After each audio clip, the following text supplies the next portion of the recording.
Halo semuanya, kembali lagi. Aku sama Sasa lagi di sini mau bahas suka duka dan jurusan fisika murni. Nah, buat teman-teman yang mungkin tertarik dengan dunia fisika ataupun emang ada prospek mau kuliah di fisika, mungkin video ini bisa ngasih gambaran karena kita bakal ngobrol santai seputar fisika ya.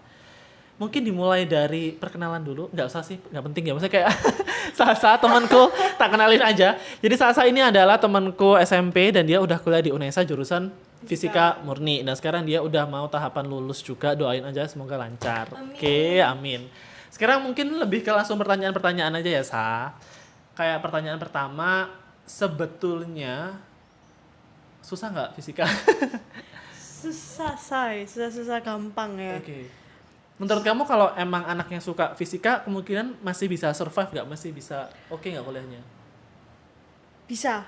Kalau emang suka sama fisika bisa. Terus yang suka kayak programmer kayak itu juga bisa. Oke. Soalnya kita di kampusku itu ada kayak robotik. Jadi dia emang bener-bener bikin robot gitu. Dan itu ada cara kayak bikin apa programmernya gitu loh. Oh, I see. Itu masih berhubungan sama fisika gitu Masih ya? hubungan sama fisika karena kan Oke. nentuin kayak berat yang harus dibawa nanti sama robotnya yang Masa bawa itu gitu-gitu ya. Oke. itu masih masuk lah kalau programmer yang mau masuk Oke. itu. Jadi kalau emang teman-teman di sini emang anak IPA kemudian suka banget sama fisika ya mungkin bisa survive ya. Karena tadi sebelum emang kita mulai buat video ini ya kita udah cerita-cerita sedikit masalah jurusan fisika emang berat-berat gimana gitu kan. Nah, sekarang dari kamu sendiri yang susah di jurusan fisika itu sebetulnya apa sih gitu? Karena yang pelajaran kita nggak terlalu bahas ya di sini ya. Kita lebih ke suka dukanya dulu aja deh. Dukanya, Ya dukanya boleh deh yang mana? Sukanya buka atau dukanya dulu? kalau dukanya tuh di kampusku itu kalau laporan masih pakai tulis tangan. Oke, berarti kayak manual gitu ya. Ya, kalau mungkin di kampus-kampus lain udah mulai pakai ketikan Ngetik ya, ya. ngetik. Kalau kita enggak, kita dari latar belakang sampai kesimpulan, sampai lampiran juga. Kalau memang ada lampirannya, ya tulis tangan. Itu tapi laporannya emang sering buat apa sih? Kalau semester 1, Fisdas apalagi itu pasti setiap minggu sih. Oh, setiap minggu pasti ada buat laporan. Oke. Terus sampai semester, aku bikin laporan sampai semester 3 mungkin. Itu juga tulis tangan Mas Tulis ya? tangan semua. Kayak berapa lembar sih? Mas inget nggak? Kayak minimal satu laporan itu berapa lembar? Wah, tergantung. Paling dikit deh. Aku paling dikit 12 lembar. Fisika dasar waktu itu kalau nggak salah. Paling dikit itu 12 lembar tulis tangan ya. Lumayan loh saya itu. Terus paling banyak berapa? Paling banyak aku pernah sampai 25. 25-an. Karena hitung-hitungannya yang banyak. Oh, oke, hitung-hitungannya tadi Tergantung. itu. Jadi tergantung jenis laporannya juga ya. Tapi ya lumayan lah sampai 25 lembar ya tulis tangan. Berarti buat teman-teman nanti ambil jurusan fisika jangan kaget kalau ada kayak pembuatan laporan kayak gini ya, karena pasti effort banget. Tapi selain itu, apakah benar sih jurusan fisika itu emang banyak prakteknya, Sa? Iya, lebih banyak. Kalau fisika murni ya lebih banyak prakteknya. Karena kan kita kan namanya aja murni, Iya, pasti iya, kamu benar. bakal belajar kayak pegas, terus keseimbangan, kayak gitu-gitu, kecepatan, itu pasti ada sih. Kalau pendidikan nanti lebih ke metode pembelajaran kalau pendidikan. Tapi menurut kamu pribadi yang kayak praktikum gitu tingkat keseringannya gimana? Maksudnya kayak tiap semester kah, sampai malam kah kayak gitu? Gimana? Kalau untuk semester 1 sampai semester 3 itu enggak sih, soalnya selalu terjadwal mereka. Oh, oke. Jadi kayak kelas ini sampai kelas ini, praktikumnya hari ini. Nah, kalau misalkan kalian ada praktikum pegas nih, pasti kalian itu udah ada kakak tingkatnya kayak aslab gitu yang bakal dampingi kalian buat Oh, oke. praktikum di lab gitu. Benar-benar. Jadi kalau kalian susah apa-apa, pasti tanya ke mereka Ada aja. ininya ya, kayak Iya. ada tentornya gitu yang bakal ngebantu gitu. Tapi kalau semakin semester atas, Wah, Berat. kalau semester atas apalagi anak-anak yang ngambil material, pasti tahu. Tidur lab itu udah biasa banget. tidur lab. Tidur lab, terus di lab berhari-hari itu udah biasa. Gila ya, maksudnya semakin tinggi berarti tingkat stresnya makin semakin mantep ya. Karena Ya tadi kalau itu. karena nyiapin kayak biasanya ada kayak yang sehari diaduk pakai stirer gitu kan, stirer kayak terus Prosesnya disambi sama bikin yang lainnya gitu. Jadi proses stepnya itu yang emang memakan waktu sampai harus nginep-nginep kampus juga. Oke, terus apalagi suka dukanya? Yang katamu tadi kayak banyak uang yang keluar itu gimana? Kalau anak material, Jadi maksudnya kalau material tuh kayak konsentrasi ya bahasa? iya siap konsentrasi di fisika, konsentrasi di Unesa fisika itu Uh-huh. konsentrasinya ada 3. Mm-mm. Material, instrumen, sama fisika bumi. Oke. Kalau fisika bumi, dia ngambil datanya di BMKG, terus mereka tinggal nganalisis. Oh, oke. Kalau instrumen, dia lebih ke listrik-listrik gitu. Jadi kayak misalkan bikin alat apa, mungkin itu juga habis biaya mungkin kalau instrumen. Iya, karena harus buat Iya, sesuatu karena gitu harus buat ya. sesuatu dan mereka juga kayak apa ngelas-ngelas gitu Oh, loh. iya. Mungkin tergantung Perlengkapannya ya. perlengkapan yang dianunya juga. Terus material. Oke. Material itu kalau di kampusku nggak semua bahan itu ada. Hmm, Jadi kalau memang di kampus di lab nggak ada, ya kita mau nggak mau beli sendiri. itu sendiri. Dan itu habis uang lumayan. Lumayan, say.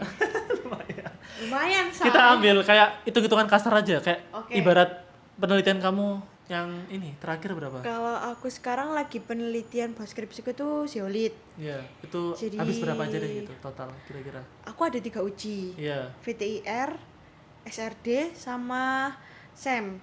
Kalau SRD aku tuh habis sekitar 200 per sampel. Mm-mm. Sedangkan aku ada 8 sampel. Jadi 200 kali 8, 1.600.000 gak sih? Oke. Satu. Satu ya. Yang kedua, Terus yang kedua itu VTIR. Iya. VTIR itu sekitar 250-an. 250 kali 8 sampel berapa tuh? Udah nggak ya, tahu. Iya, wis jutaan lah ya berarti. Ya. Yang terakhir sampai Yang satunya SEM. SEM itu ujinya itu satu sampelnya 300 sampai 350. itu juga 8. Itu juga 8 sampel. Jadi udah bisa ya diperkirakan habis berapa. Oke. Itu banyak banget loh. Tapi kalau semisal kok ada gagalnya gimana? Pasti sebelumnya aku sudah ini dulu sih, sudah coba kirim 2 sampelku dulu. oke, Aku coba analisis dulu. Kalau memang sesuai dengan teori yang ada dan mungkin beda-beda dikit, aku masih bisa masukkan ke saran kayak di Oh iya, itu masih ya. bisa diakali lah Iya. ya gitu. Jadi aku masih bisa ini. Kalau memang udah jauh banget kayak waktu itu. Waktu itu aku udah sempat nguji terus ternyata jauh banget sama teoriku. Jadinya mau nggak mau ya udah aku bikin Ngulang. lagi iya. Lumayan deh, Say. Tapi menurut kamu dari 3 konsentrasi tadi berarti material termasuk yang paling mahal nggak pengeluarannya? Apa tergantung juga? Tergantung juga sih. Soalnya ada oke. beberapa temenku yang kayak dia bilang ke dosennya nih, "Pak, saya butuh bahan ini." Terus kebetulan banget dosennya juga punya Suportif bahan juga, itu, iya. oke. Terus jadi ya, "Oh ya, saya punya bahan itu, kamu pakai bahan saya aja," kayak gitu. Oh, jadi ini lebih ke tergantung situasi juga ya. Kalau misal dospemnya emang suportif ya mungkin bisa kebantu juga kayak Iya. gitu.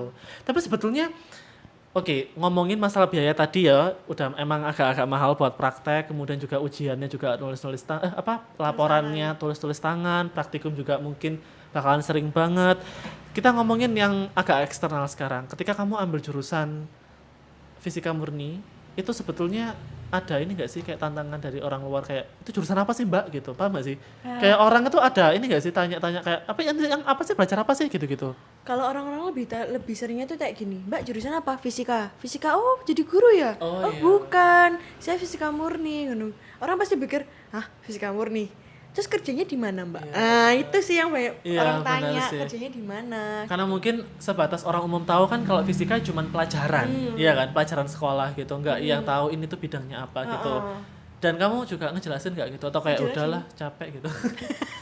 Ngejelasin karena aku beberapa juga punya temen yang orang tuanya juga lulusan FMIPA yang murni gitu ya. Mereka juga awalnya aku juga nggak tahu kalau ternyata anak murni itu bisa kerjanya kayak di BUMN, tahu nggak, kayak di Badan Statistik, kayak Iya, di iya. perpajakan kayak gitu-gitu.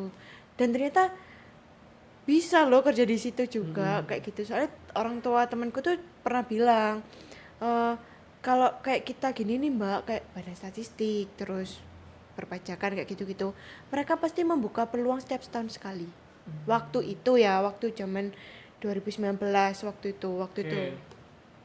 Berarti tantangannya juga pasti ada, kayak orang itu pasti belum terlalu banyak mengerti juga sama jurusan fisika dan kamu juga sometimes ngejelasin dan juga sometimes terganggu nggak sih? Aku juga dulu kalau ambil sastra juga terganggu sih, kayak pasti pikirannya oh ngajar bahasa Inggris ya gitu, padahal kan pendidikan kan, jatuhnya pendidikan kalau untuk yang ngajar-ngajar gitu loh. Kalau sastra kan jauh lebih luas gitu loh, mau ngajar mau apa tuh bisa gitu. Cuman ya sometimes aku juga kayak capek untuk ngejelasin kayak ya udahlah gitu, kayak ya udah jadi guru ya diain aja sih kayak gitu. Terus kalau sekarang kamu ambil fisika, apa lagi ya? Sukanya apa? Kan tadi duka-dukanya. Hal yang kamu sukai dari fisika itu apa? Tantangannya kah atau apanya? Kalau aku dulu mau masuk fisika tuh karena aku pengen S2-nya ngambil mesin kan. Jadi dulu pengen banget aku tugas akhirnya sebenarnya tuh ke instrumen. Okay. Tapi karena dosenku cuma juga sedikit yang waktu di instrumen, jadinya mau nggak mau ke material. Tapi di materi aku juga nemu ilmu baru. Ternyata seru loh, kayak misalkan bikin ini campur ini jadinya apa kayak gitu. Jadi kayak banyak ini ya, Iya, challenge-nya lebih banyak gitu, challenge-nya. kayak apa? Nyoba-nyoba ini itu gitu. Oh, I see. Jadi kayak menurut kamu sendiri kalau di fisika itu kayak karena banyak yang di otak-atik gitu juga ya. Jadi kalau buat orang-orang yang emang suka bereksperimen, nah itu mungkin nyaman kayaknya ambil fisika kayak gitu. Ya nggak sih? Iya. Oke. Ada saran nggak buat teman-teman yang mungkin nanti mau ambil jurusan fisika, Sa? Kayak apa sih yang dipersiapin gitu biar kayak secara mental tiba-tiba kuat gitu? Nggak ada sih, soalnya nggak semua kampus juga laporannya tulis tangan. Oh iya benar. Ketepaan. Kebetulan Ya, aja. terus. Kampusku memang masih menerapkan IKU soalnya biar rajin aja. Iya, katanya. biar kayak effort ya, biar Iya. ada effortnya kita tuh nulis kayak Dan gitu. itu nggak selamanya kok, cuma semester 1 sampai 3 doang. Oh, I see. Jadi mungkin ya sesuatu yang apa ya dibilang ataupun dilihat berat itu mungkin maknanya ya biar teman-teman juga ada effortnya buat ngerjain. Kalau sekarang ngetik kan mungkin kopas-kopas ya takutnya ya kayak agak-agak nggak effortless gitu, jadi orang-orang juga jadi malas kayak gitu. So menurut aku kalau dari ceritanya Salsa yang aku petik adalah buat teman-teman yang mau ambil jurusan fisika ya dimatengin aja niatnya sama belajar fisikanya di SMA mungkin ya, biar kalau kalian emang ada rasa minat gitu ya biar pas kuliah itu kayak lebih sejalan gitu loh, selaras gitu. Kayak gitu nggak sih? Iya. Apalagi yang menurut kamu yang perlu dipersiapin? Oh, ini aku ada cerita Iya. dikit teman. Jadi pernah ada anak DM aku. Aku juga nggak tahu dia tahu dari IG ku dari mana. Cuma dia tanya, "Mbak, jurusan fisika tuh kayak apa sih?" Gitu. Terus aku jelasin, "Oh iya, jurusan fisika itu sebenarnya nggak semuanya tentang hitung-hitungan. Nggak, ya maksudnya itu nggak semuanya tentang kayak rumus gitu loh." Terus dia tanya, "Mbak, aku dari jurusan TKJ." Tahu nggak? TKJ itu Teknik komputer. Iya. Nah, aku dari jurusan TKJ, Mbak. Kira-kira kalau aku masuk fisika cocok gitu nggak ya, Mbak? Itu. Terus aku bilang, di fisika itu ada namanya instrumen. Kan memper kan, maksudnya mereka kan kalau di TKJ pasti dia bongkar-bongkar komputer. Kalau ini kalian bikin ngerangkai. Kalau ini di robotik kalian itu bakal diajari kayak ngerangkai, terus diajari kayak gimana caranya buat program buat robot itu gitu loh. Jadi menurutku masih nyambung. Kalau memang kalian mau kayak belajar kayak gitu bisa kok di fisika. Ya. Tapi menurut kamu bisa nggak sih kayak orang yang lintas jurusan ambil fisika tuh mungkin nggak? Lintas jurusan masuk anak IPS. Iya. Wow. Susah banget gak sih tapi? Susah kelihatannya saya Iya. karena mereka kan kalau IPS Bener-bener nggak dapet sama sekali nggak dapet ya. fisika sama sekali yang dari SMA maksudnya. Iya benar-benar. Buat kalian yang mau lintas jurusan kayaknya ya boleh kalau emang mau belajar, tapi tidak disarankan nggak sih? Kayaknya bakalan susah banget karena dari awal aja dasarannya udah belum dapat fisika yang basic gitu loh. Kalau emang kuliah nanti malah jatuhnya lebih berat kayak gitu. So kayaknya udah cukup ya, ini sekitar udah 13 menitan kita ngalur ngidul ngomongin suka duka dan juga sekilas masalah jurusan fisika. So buat kalian yang emang ada niatan jurusan fisika ataupun ada cerita-cerita unik ketika udah jadi mahasiswa jurusan fisika, komen aja di bawah biar kita bisa diskusi bareng. So I think that's all my video guys and have a nice day everyone. Dadah.